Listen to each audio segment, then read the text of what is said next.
Bonjour à tous, donc me revoici pour une petite vidéo pour la manipulation de variables.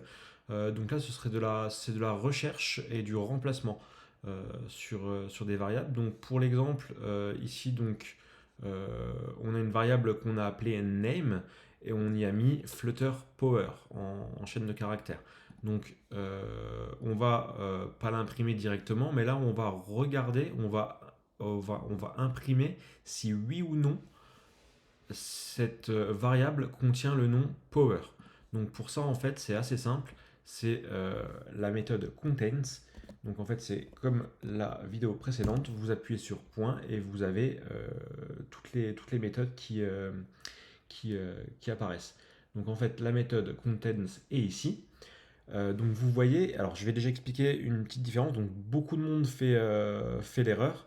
Ce que vous voyez ici, c'est la méthode avec les paramètres. Donc les paramètres, en fait, c'est les titres de ce qu'on met en argument. Donc c'est assez différent. Je l'ai noté après, je vous l'expliquerai encore. Donc les paramètres, en fait, en gros, c'est le menu. C'est un peu, ça explique ce qu'on doit y mettre. Les arguments, c'est ce qu'on y met vraiment pour remplacer les paramètres. Donc c'est assez différent. Donc si vous entendez ces deux termes, en fait, il ne faut pas confondre. Donc, si on parle de paramètres, c'est ce qu'on y met en menu, en gros. Et si on parle d'arguments, c'est ce qu'on met pour remplacer justement ces paramètres.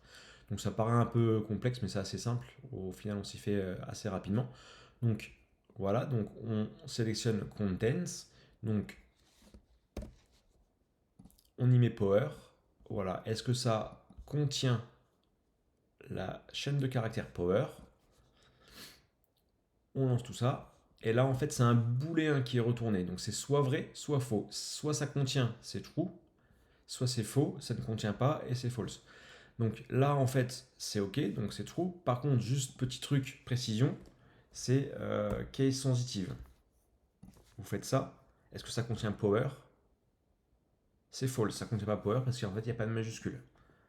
Donc ne vous faites pas avoir avec ça. Donc voilà, power. Ok, donc c'est tout bon.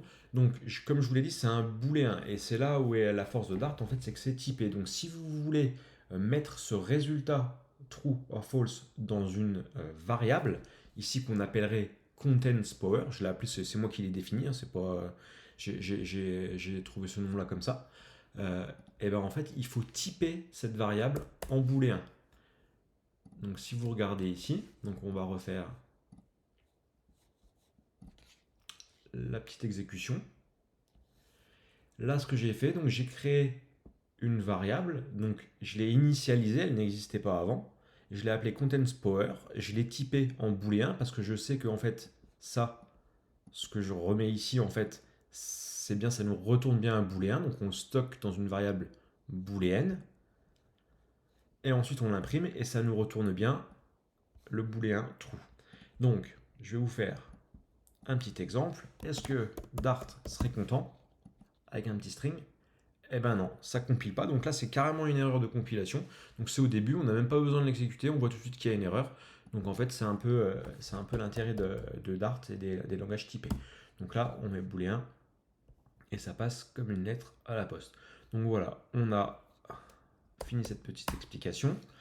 Donc ensuite, on va faire le remplacement. Donc le remplacement, bon, là j'ai mis first name Olivier, donc dans une string. Ok, je l'imprime.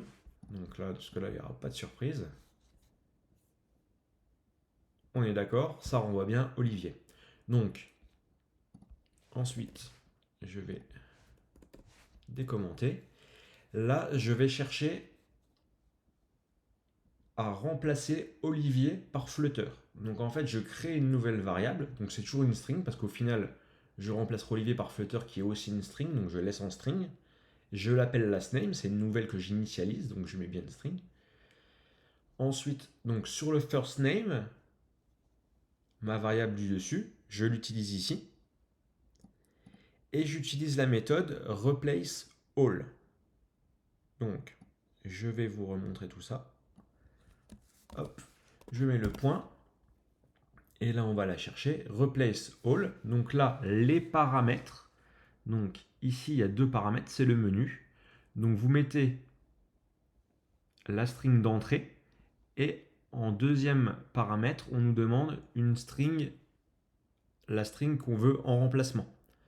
Donc voilà, ça c'est le menu. Donc je sélectionne.